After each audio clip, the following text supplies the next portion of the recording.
nche no nji league no Midiama say 9 out of 9 3 games ni nyina we win ni nyina osan oba ko she fridge mo ka ho untimi fa sa points ne nka but all your calculations are the be count so oba ko ha or the possibility so be say nya additional points aka ne de ho insa wo de na she fridge mo be bo a you need to do everything possible say you take advantage of the moment to close the gap between wo and Midiama. A win for Kotoko the Kotoko beko 8 points. Now Omaye 1 point behind Midiama. And no ma hope eba pa. That is one reason to say Kotoko.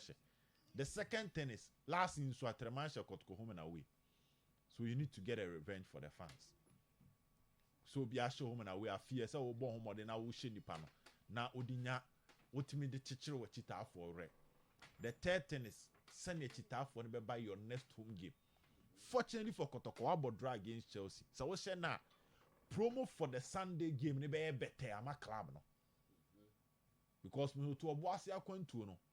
Akono but eding. O yenko obuasi. But esese we ye bibi soronko a be convince nipa ote soame.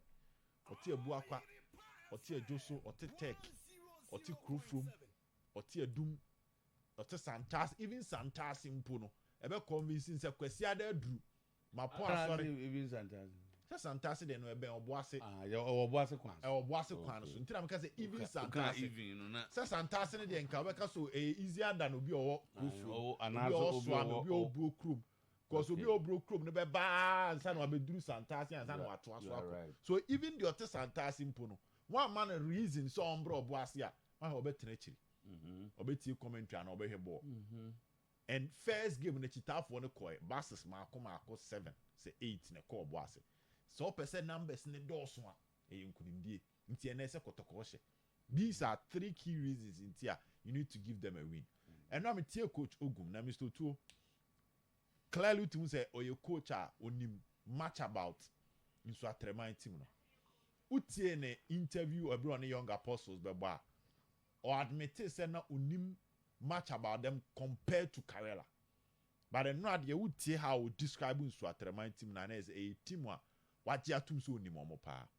News about them is to the possibly be a changes about lineup maybe about one be either the goalkeeping department or the creative midfield. And maybe a change be a bit me a PM or those 2 positions maybe and maybe a possibly change by could be a bit me about so be the same team no and you who say Kotoko Koble Ablo Siedu Lord Amwa in team menu Emmanuel Entry Saka Dauda Peter Aqua any ebia a year Albert Amwa a change amana ne ebia Elvis Cheba for a which honor to be a change by could be a bit me I want say Che Peke knock. And no coach need to just so he's fit. But as to say, Obama na bono, you're very ready to be a different issue. Chib, I would say free injury ababa both first game. So it be a honor and exercise. But I'm so to Nsoatreman team no, they have a compact team. Or make keep put team in the power. Last season, offense call players now. Even on my left back, Eric Eyo Sebons, Asante Kotoko, Oman Van Makotoko, Isaka Mohammed. The center back Kotoko or man farm even hard to folk Munyina Akon Eric Nankas and left back no Tamana has here left back no there was a call mu place Nsoatreman but we catch say they call mu Africa so to keep team for some time now more 3 goals in 2 matches lose back win back there but the goal scoring no enya there from 2 games bunyam so to go as compared to Asante Kotoko no so on the other hand yes, 3 matches in Kotoko Ashegu, but Kotoko average 1 goal per game. Nsoatreman the no first game was 2, second game was 1. So your preko will come in strong. Into Coach Ogum where Jumaye pa so to enye better mass and Tokoroko. But at the end of the day, champions die hard. So you need to make sure say it's tough for Kakrane Bebano, Udin Kunim more. Now the next game no are convincing the rest to come on board. Okay. We are hoping say the Boase pitch and so too.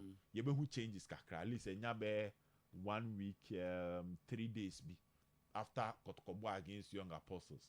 And so we are expecting say net the any ebe no and Sisaya Kakra ebeba ho because Kotoko game ni na samba is smart.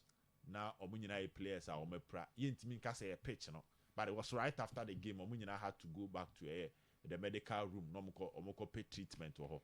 God, yeah, hope say enya be 10 days ne de mpanimfo aye ho adwuma na ye hu much better pitch de nuti a saribedi akokra kan say pitch na ase bobo na pem modo na dawache aha nti eno no Orosu don goso nam kwan so a wo kro wa nam kwan so a wo ko bo asibia let us know also from Waterloo to kwano so me to be a starting because first game na ntimi ama na anye nti ene even 1-0 kra na wa kire bibi na next game no de atwa so nti on to be a be match day 7 a team bonding ni bebe ye chemistry ni bebe ye no na on dey kire afi na obe pre akọ anim ebi as say cross you a individual play no now the second third point gap ni bi a 1-2 bi ti after be match day 7 bi a won sa fade with team na jele omanya bi a be 3 months of constant training no that time ni bi a o start accelerate ya na o sign omunyina ho akọ last season so to hwe ya ka be 8 matches ye be we first round kotoko soja no by now say no dey chire paint or so by a second or be die but say o ben Kotoko the league second no make first round no okay ye be we first round na kotoko aba be that second okay but we wini Chelsea Mediama has RTU Bofo Legon Cities at the twaso the only game on board draw was against Olympics but omunya be 7 matches 8 matches solid performance unfortunately no mo dey chire pa ti omo bobo a second but when sa woni ni pa ne boso a ene ya wo be wie ne eja ne sope wo be wie na wo twim at the end of the first round so Coach Ogum should get that one done Mr. To the Accra Sports Stadium adiana nko ye beka for now I'm not part of a mom say graphics yeah ma approve that's the most important thing and one no whether your color grade you and that is not the issue because CAF for almost standard so if for my question no approve it means that I'm the apprentice to your paint cry yeah akwano say as so be shoe green Uganda you know better na shoe green say CAF for so too no CAF for no be share and almost say ade ne ye and no approve it so it comes back to assembly and maybe na jama ba ha na America say government in start na new money be onye won say oye Mr. Two and look at the kind of applause abai na eje papa no oje untwe me nto abawi asa no akoye emwa we went first no what Mr. Two what the American say what your fans we be a park we crack keke no it can convince someone to vote for you but ke bia ka Ghana ko ball outsider and ebe mama say bia there been a lot of mismanagement so there are certain things we have to starting in nekura answer later look at this pitch it's looking good Zach and yembo abana baso to omo ye Kumasi omo ye Cape Coast omo ye Tamale because one pictures of Tamale omo ye Tamale but the omo ye Tamale NSC boss for no I Tamale no I na do so all stadium no akoye so be ball one so stadium o bobo aban stadium o ye no o bobo na akoye stadium nto se metie so aya na mo ya di ka tiri no tie ne o say aban ye stadium 40 4 ni na le ka minimum oh yeah baba ya tu Cape Coast your videos of Cape Coast your videos of Tamale and your Accra Sports Stadium so to moving forward this is what should be done so mo ye wie na ni nyina ba be standard no to ni nyina be standard let's try and protect it that is solid from the government yembo abana ba to when they go wrong we say but this time around that rapid response to the issue yes so be ka say sometimes say boni ne ba ansa na o ma ye ba obu to obu aboni ni si and then most are nationalists obu aboni ni be si I had doubts oh them so this is solid I mean o ma ya dey true national Mr. To if say by December kotoko bi abeba obaba ya it will be na asesa omo ye pitch no na we say den enya oka eya oka o ma ya dey only party bia onya amanyosem we are nationalists the nationalists ampa who say onya nationalists sabe me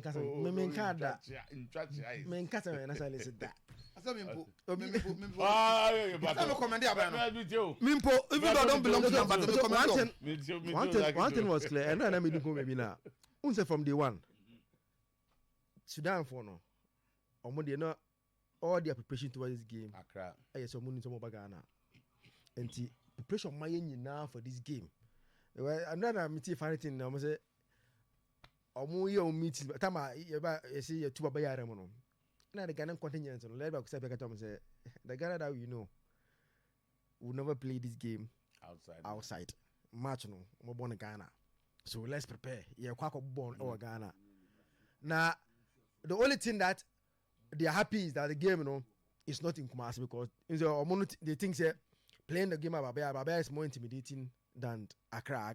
The movie say Accra is more like friendly in terms of ball or something. One thing that only happen is say yes, and Accra, and Kumasi, but it's Accra. Kumasi Kumasi no support on the venue is more intimidating than say be other venues. Now let's hope say. You see, let's try to keep the maintenance culture and very key in whatever we are doing. You see, Aban, if you read the constitution, Aban said yes, Obama baby, I'm a diagro. Na Obama baby may diagro we are. Or Sasso asu die say. Obesha my like ye enti baby a problem kese no eye aya na ban ayi nani afi the maintenance no na akwa say e wo say NSA for no NSA mo kopesika e de ni ye da bi aban e wo asede o kan imra e wo asede so koye onya sponsorship on chen a e additional resources to the aban by e wo asede through our taxes na yepia no say baby a why am say fendi agro no ube ni ye me make sure tambia the place is very well maintained eti aya ban hi na ni free one na say na NSF for no for say say omo de ma rent before they get money to maintain it na on ade bia na de say na say no you understand enti aban eni kwan say uyi wani your responsibility wasede go park way through our taxes. You understand? And to giving them money to maintain the stadium no is something that the Aban should prioritize it. Send a beya, say Miloto, so to make one sponsor be no yes go baby fine. But man kwaya say was say omode park no e come rent. E say na ansa no munyiska. Na re no ase na wienska no yana ukwa ni. Say unyam mfaso bi eni so. Enti now na ye try say be maintain no na ye siesie na kama no maintenance culture no e say e be very kise na be ya ye nkodu sa situation we bi mi so to enra nka me be kakra na me say time no be bo me a enra na randa bi kan asem bi na ehunti me se me dan so mentimi nda me dwun ma dwun ana dwun me da mentimi nda asem we na ade akonnam Debi na asem o kan say blasters efilia na yabo efi president na chi say na almost omo kono mu success na ye reward o man si ye complaining enti na mpesa me nya na busa na say what is the different success no in this situation no what is the success here because under you people but I think he made a general statement say o failing na over criticizing there say ankoyi dia also na in response to Sky Chema management committees and o chere say ankoyi na ebo mochi a ba ankoyi dia ese mo muska said that's a general statement and one can say koyi ana no that's why he was inferring say Scanner he was defending the man they give it to them. So in defense no say so oma ye bibia e say mo etu omuka eti sky so no omkwaji yi omu bai sky makwaji tournament in terms of blasters AFCON mienu any World Cup baako anameboa hono makwaji ska na AFCON mienu awukwe ne mienu nya akoye oni ke ved mo ne Comoros ne wan no awe no abefie uko jiska na Ghana for you can say if you trust success So now he's trying to tell us qualifying to AFCON is success to the FAO. This is what Randy is telling Ghanaians. So say the fact that they've qualified is success for them to warrant that money that they are taking. Again, walk up, Yako for and I'm more. Moment, Yakoba, near the Kakomi and Sansana Moba. Eti today, yeti Ghana qualifying to walk up, and ya de first no, and I yedi home and Goni and Tim Kobi. By Yakomi and Sansana Moba, my Yakoba coming out for. So, no, so when he's talking about this administration and yet the previous one. But I think the invitation was not this. They invited the Ghana Football Association. So it's not in particular to this administration. And Chimano Open was general. Even I've not listened, but and yes, how Black Stars government spend on the black national teams. And I know more pay. Overview and he's defending the money they take as management committees. Not this one. No, including Obia can be. Anything I say, oh, yeah, statements. I see a corner boy, Chedia. Say, yeah, the another neighbor, yeah, dear, say it deserves Wuska. But only right to say that because in recent, when you're there to deserve that money, now, Mojano. Recently, when you're there to deserve anything, and say, look at some more. Today, I say, we're celebrating mediocrity because one, AFCON there, and yeah, a year. Now, more than about Nancy Mabana Yentini. AFCON no, and Jimpa bats. You're so consistent semi-final. But I feel no Comoros, like a vet, the group of point qualifying free. Your call, but you walk up near Hoko, near Ba. It's more than by a administration. And he said, only opportunity now will come. At least try to justify this guy. We are no more. We are. And he to influence you. Kotoko Nsoatreman. And okay, at least the only problem I've seen with them is change of managerial. Was a master neighbor game. Yeah, the master team was more like playing them difficult than your preco. Yeah. Now I know you alliance for the 3-1 be simple, no. No 3-1 3-1 simple now. They don't defend so well. So that kind of Maxwell was a striker, but his emphasis on his defense first of all. Yes. And Sana will move. I want to attack. Said no ball. So no ball. Play. Yes. And you know, Sana. Who ya break on ball? Sana. One who ya break on it was Starlet. Let me hear no Starlet. Captain over. Yeah, Starlet 91. Yaprek was a very good winger. And he played for a long time in Belgium. Not only that skillful, but no speed.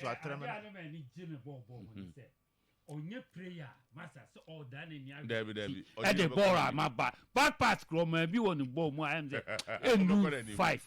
Who's that called? Yeah. Oh, he has a history. Maybe one day he will tell us the story.